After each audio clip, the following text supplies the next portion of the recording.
Están realizando además manifestaciones 2 días seguidos, la primera de ellas con serios incidentes, con graves desmanes frente al Ministerio de Educación y también en la Plaza de Armas de Lima. Es una situación complicada en medio además de la discusión sobre este proyecto de ley presentado por la ministra Salas, que supone un cambio en la línea que se había adoptado de seguir avanzando en la ley de carrera pública magisterial, con las protestas que esto ha generado también en diversos sectores, y además está la posición del gremio de maestros que insisten que se tiene que ir a fortalecer la ley del profesorado. Bueno, ¿cómo tratar de encontrar una solución a este que sin duda es el asunto más importante que tenemos entre manos, el de la educación peruana, que no es lamentablemente el que más tiempo y dedicación nos merece? Y vamos a conversar sobre este tema con 2 especialistas. Tenemos en otro estudio a Mercedes Cabanillas, exministra de Educación, es congresista también, y también al señor Ricardo Cuenca, que es integrante del Consejo Nacional de Educación. Muchas gracias por estar con nosotros ambos. Bienvenidos. Gracias. Gracias. Doctora Cabanillas, yo quería empezar con usted pidiéndole una opinión general sobre este momento en el que estamos. No es fácil, porque además tenemos una dirigencia del SUTEP que es una dirigencia dividida, es decir, que ahí tenemos interlocutores separados. ¿Cómo tendría que enfrentar este tema el Ministerio de Educación? Bueno, mira, lo que tú has dicho es una lamentable realidad. Tenemos un gremio muy radical, otro que es radical, pero hay competencia, ¿quién es más radical? Y eso no le conviene ni al país, ni le conviene a los estudiantes que ya tienen 10 semanas de pérdida de clases. Creo que acá tiene que sensibilizarse el Ministerio de Economía y Finanzas. Es verdad que los maestros requieren ajustar sus remuneraciones por las variaciones naturales del costo de vida. Claro que sí. Y no se puede decir, de acuerdo a estos cronogramas que se han sustentado ante el Congreso de la República, por ejemplo, que en el caso de el aumento básico a la remuneración integral permanente va a darse recién el próximo año, y que el próximo año también serán reubicados los docentes que vienen de la Ley de Desarrollo Magisterial 24029, pero que recién se van a reubicar el 2014. Y mira que los pagos por las evaluaciones y, en fin, los méritos y las supervisiones del desempeño docente recién serán el 2015. O sea, es un cronograma que lo tengo aquí a la mano, donde fácilmente intuyo que está a la mano de Economía y Finanzas.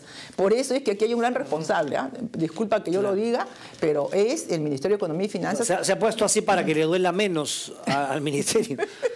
Pero mira, ¿no? Sí, pero por etapas. Yo debo de que vaya a entrar a la hamaca esa donde están también militares y policías. Acuérdate que hay todo un cronograma también. ¿Hamaca por qué dice? Porque se lo mecen, por eso dice. Porque hay una mesida bárbara. Pero sabes que acá no puede haber mesida. Acá tenemos que respaldar al ministerio, que es el órgano rector, y sobre todo pensar en los niños. No se está pensando en los alumnos. Los alumnos no pueden, están al borde de perder el año porque son ya 10 semanas de pérdida de clases por uno u otro sector que paralizó el servicio educativo. Muy bien, bueno. Ricardo, a ver, ¿cuál es su primera impresión del momento en el que encontramos? ¿Cómo enfrentar esta situación? Porque son varios aspectos que se han ido juntando y que han terminado a explotar así en esta huelga. Bueno, muchas gracias por la invitación. Además es un gusto siempre estar conversando con Mercedes. Ya hemos adelantado nosotros el panel aquí mientras esperábamos. Bueno. Yo creo que es bien importante que tengamos en cuenta una cosa más estructural, y esto no es solo del momento, y esto tiene que ver con un descuido sistemático que ha habido de la sociedad en general con el magisterio. Y creo que es bien importante partir de esto. Sin docentes no se puede hacer una educación de calidad. Es verdad que con los docentes que tenemos que hacer un doble esfuerzo para que esta educación sea de calidad, pero esto es un nuevo llamado de atención de un proceso que creo yo es sistemático de desatención al magisterio. Coincido con Mercedes en que el Ministerio de Economía y Finanzas bien podría darnos una mano a todos para salir de esta situación y buscar un mínimo de tranquilidad para que los docentes y sobre todo los niños puedan asistir a clases. Y el segundo tema es que creo que eso también es una nueva prueba de una necesidad urgente que el sindicato necesita de fortalecimiento institucional, de demostrar un nivel de madurez institucional mayor al que está teniendo. Yo con mucho respeto les digo, porque converso varias veces con dirigentes del SUTEP, Yo creo en el sindicato, creo que debe haber un sindicato que es una fuerza fundamental en cualquier situación de empleo, pero también creo que es fundamental que ellos tengan la madurez institucional, insisto, para poder, primero, demostrar que ellos son un gremio que defienden los derechos laborales de los maestros, que es un derecho al que asiste no solo por la Constitución, sino por los tratados internacionales, pero sobre todo que no tienen que ver nada con estos actos violentos que no se pueden permitir. Pero, Ricardo, por ejemplo, cuando el ministro dice que es un sinsentido las huelgas, y se refiere a estas, las de salud y la educación, en el caso de los maestros, hay a favor del gobierno un anuncio de un aumento general. Y entonces, claro, dices, si encima les estás ofreciendo un aumento general, ¿por qué haces la huelga? Demuestra cierta intolerancia.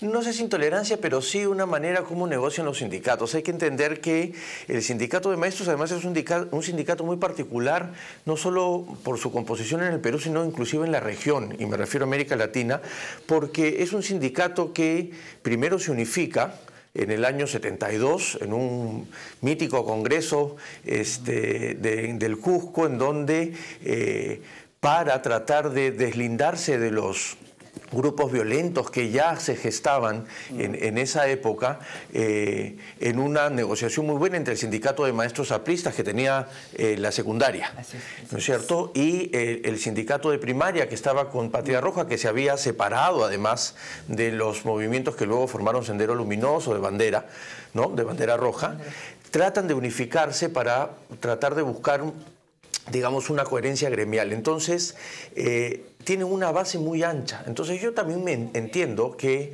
en estas negociaciones yo pido 30, me quieren dar 15 y voy llegando, digamos, a un punto intermedio. Quieren más que lo que les han ofrecido. Y doctora Cabanillas, ¿usted qué piensa, por ejemplo? Porque la verdad es que uno dice, no hay plata y el gobierno hace un esfuerzo para aumentarles, como bien ha dicho la ministra, sin condiciones, cosa que también podría ser hasta discutible, y encima hacen un paro. Entonces uno dice, bueno, mira, no ¿esto es o político o es otra cosa? No obstante que desde mi perspectiva el tema del reclamo salarial es importantísimo, pero es una coyuntura si vemos el problema de fondo. Mira, yo no estoy a favor de desestabilizar o perjudicar una aplicación de un modelo económico que está dando resultados, ¿ya?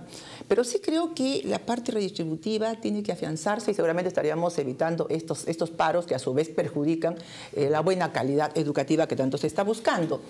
Pero también creo que el tema de fondo, para un poco acompañar lo que está señalando Ricardo, es que el modelo tiene que innovarse. Hay aspectos que no están funcionando. Mira, educación ha crecido en su presupuesto sostenidamente. En los últimos 3 años quedó con 15.000 millones de soles, ahora está con 19.000 millones de soles, ¿no? Y ya habíamos crecido sostenidamente del 2006 al 2011. Entonces, los cambios, sin embargo, no se están expresando en mejoras de aprendizajes ni de competencias. No se están expresando, digan lo que digan, y seguramente cuando se vuelva a medir va a ser realmente muy, muy lamentable que por estas semanas de pérdida va a haber un retroceso en todo caso. Pero ¿qué hay de la capacitación permanente teniendo como contrapartida la evaluación? Esto no debe de ninguna manera relajarse y ya se ha perdido año y más, ¿no? Por otro lado, creo que la gestión, acá hay un tema de gestión muy fuerte. Hay buenos lineamientos de política educativa, el Consejo Nacional de Educación ayuda, hay 20 políticas, el Acuerdo Nacional, los hemos trabajado inclusive, pero yo no veo experiencia de gestión, ni tampoco veo respaldo político hacia quienes conducen el ministerio, lamentablemente. Porque la teoría es muy bonita, ¿no? Es idílica, inclusive cuando queremos todos grandes objetivos, vemos la misión, la visión de la educación a nivel macro y a nivel de institución educativa. Pero para que los factores de la educación funcionen, no solamente pasamos por el maestro, tú lo sabes, pasas por el currículo, pasas por la tecnología. Entonces, que para usted el equipo de la ministra Salas no es el equipo que deberíamos tener. Quizá debería ella buscar apoyo. No, ella conoce el tema. Pero ¿quiénes están en la gestión? ¿Quiénes están en la logística? ¿Quiénes están en el aterrizaje de las políticas educativas? No se está expresando en concordancia con el esfuerzo económico que se está haciendo. A eso me refiero. O sea, mejoramos, pero muy lento, muy pequeñito, como ha sido en el indicador de comprensión lectora y de matemática. En los últimos años, claro que hemos avanzado, pero no es tan grande como debería ser. Quizá por todas estas coyunturas, te vuelvo a decir, que hacen perder tiempo. Entonces, si el Perú está creciendo y a gritos están demandando los agentes de la producción que requieren capital humano calificado en diversas áreas, incluyendo la técnica, por supuesto, técnica productiva, y educación no está respondiendo, Armando, ni en planes y currículos, planes de estudios, ni tampoco en personal capacitado, porque encima se dan el lujo de decir que ya PRONAFCAP no va más y van a crear un ente para que sea el encargado, ¿no?, nuevamente de ver cómo se gerencia, se organizan los programas de capacitación. A ver, quiero darle también la oportunidad a Ricardo justamente sobre ese tema. ¿Coincide con eso, Ricardo? Parcialmente. ¿Por qué? Porque yo creo que es verdad que lo que hace falta en general, no solo en el sector de educación, sino en el gobierno en general, es hacer política. Y lo conversábamos con Mercedes. Porque así como se necesita hacer una gestión técnica y que los logros técnicos y los esfuerzos técnicos necesitan de ese capital político, desde el ministerio también lo necesitan, por ejemplo, en los gobiernos regionales. Yo durante todo ese tiempo que he asistido a estos momentos tensos de coyuntura, asistiendo, digo, desde el análisis de lo que está sucediendo, me pregunto cuál es el papel que están jugando los gobiernos regionales en estos lugares donde hay huelgas. El 22 de junio, CONARE de Condori, que es una de las facciones del CONARE, convocó a la huelga indefinida. ¿Cuál era el rol que jugaban ahí los gobiernos regionales? Porque es verdad que se necesita tener un capital y un aval político, pero en aquello que sí... creo que Mercedes va a comprender perfectamente, porque ella también es una reformista, durante su gestión intentó hacer cambios, es que cuando uno se atreve a hacer cambios, siempre cuesta y se necesita mucho aval político para que esos cambios puedan hacer. Yo creo que algunos de los aspectos centrales que está proponiendo la actual gestión de la ministra Salas van en esa línea de cambio. Podríamos haber seguido, digamos, en la inercia de este movimiento. La educación es un sector, Mercedes, que avanza inexorablemente, ¿no es cierto?, con más o menos empuje de parte del ministerio. Claro. Hay 8 millones de niños que van todos los días a la escuela y uno podría detenerse y tratar de modificar y hacer esos cambios. Con el aval político que creo debería ser todavía mayor para la ministra Sala, algunos de estos cambios podrían salir de este atrevimiento para empezar a hacerse realidad. Eso es interesante porque además supone cuál es la relación que tiene que tener con el magisterio, con el sindicato de maestros, para ser más preciso. Es una relación poco como la que tuvo el gobierno anterior, una relación tirante, de abierta oposición. Este gobierno parece que estuvo buscando otro camino, al final medio que se ha desencantado y ha encontrado que tiene dos facciones. ¿Cómo relacionarse con el SUTEP en todas sus variantes y modalidades? Eso se lo dejo a la exministra. Bueno, yo creo que ellos han hecho un gran esfuerzo, me refiero al ministerio, ¿no?, porque han estado en mesa de diálogo por un año, mira, ni más ni menos, ¿no? Pero parece que estamos frente a una agrupación política que es Patria Roja, que está compitiendo en radicalismo, pues ese es el tema. Yo diría que por muchos factores, incluyendo el factor político, a la alta dirección del ministerio y a través de los órganos descentralizados, que ahí viene un problema que hay que comentar, le corresponde trabajar a nivel micro inmediatamente con la escuela, directamente con la escuela, donde se da el proceso de aprendizaje que debe darse en buenas condiciones. Pero la escuela pues está un poco abandonada, no obstante los esfuerzos que se hacen, porque el director ya no está cobrando, por ejemplo, su asignación adicional del 30%, se la han suspendido. Y no hay aliados en la base educativa. Entonces hay que buscar esos aliados, porque además la escuela debe funcionar con cierta autonomía y con más capacidades para el director. Yo apostaría por ello. Ahora, ¿a qué apuesta el ministerio y a qué hemos apostado siempre? A seguir transfiriendo funciones a los gobiernos regionales, ¿correcto? En este modelo descentralizado que apoyo, pero quizá hemos sido ilusos y hemos transferido tanto que no nos dábamos cuenta que le dábamos la educación de los niños del Perú a autoridades, muchas de ellas inclusive en el quinquenio anterior, autoridades regionales que tenían una conformación ideológica antiunitaria como país y que buscaban separatismos algunos, otros radicalismos, ideologías, seguir luchando contra un imperialismo que no debería tener ninguna inversión porque toda inversión es sinónimo de explotación y toda esa lógica marxista, leninista, maoísta y hasta algunos se van hasta el pensamiento Gonzalo. Esa gente que expresan esas posiciones políticas van a urnas ganan elecciones y administran la región. Y como hemos transferido funciones, son los reyes, los autónomos, administrando la educación de nuestros hijos. Y te pueden cambiar planes y programas de estudios y seguir pagando a los huelguistas. Oye, ¿no te parece que ese aspecto de descentralizar así, a ciegas y a locas la educación es altamente peligroso? Yo creo que sí. Ahora, ¿qué antídoto le buscamos? Ese es el problema. Nos van a acusar ahora de centralistas. No, yo no soy centralista, pero hay descentralizaciones y descentralizaciones. Claro, pero bueno, vamos a ver. Ricardo, tengo que ir cerrando brevemente, por favor. Sí, ahora, lo que pasa es que lo has mencionado muy bien, Armando, porque con el tema del sindicato, el CONARE a principios de los 90 se crea, ¿no es cierto? En 92, 93. Y a partir de ahí empiezan a hacer un trabajo que solamente, hay que reconocerlo, fue más o menos contenido por Patria Roja. ¿No es cierto? Porque los partidos políticos no atendieron mucho, empezaba ya la famosa crisis de partidos políticos que tanto se habla, no fueron, digamos, el parapeto político que pudo contener un poco más ese avance, que, insisto, empezó, no me recuerdo si el primer congreso de CONARE fue en 92 o 93, por ahí debo tener los registros.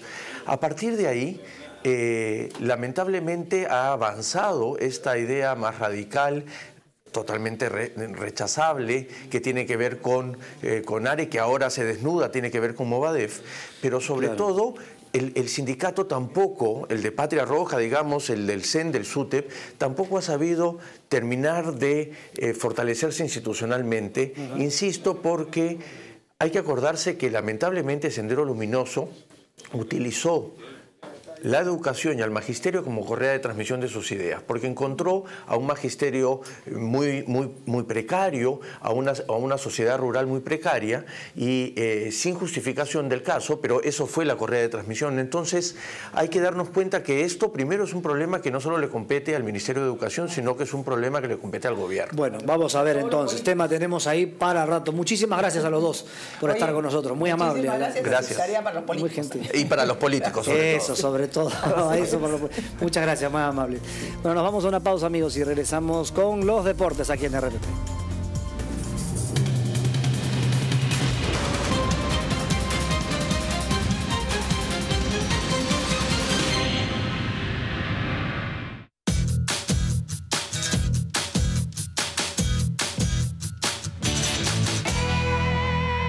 Un día como hoy, 20 de septiembre, en 1934, nace en Roma la actriz Sofía Loren, una de las llamadas sex symbols de las décadas de 1950 y 1960.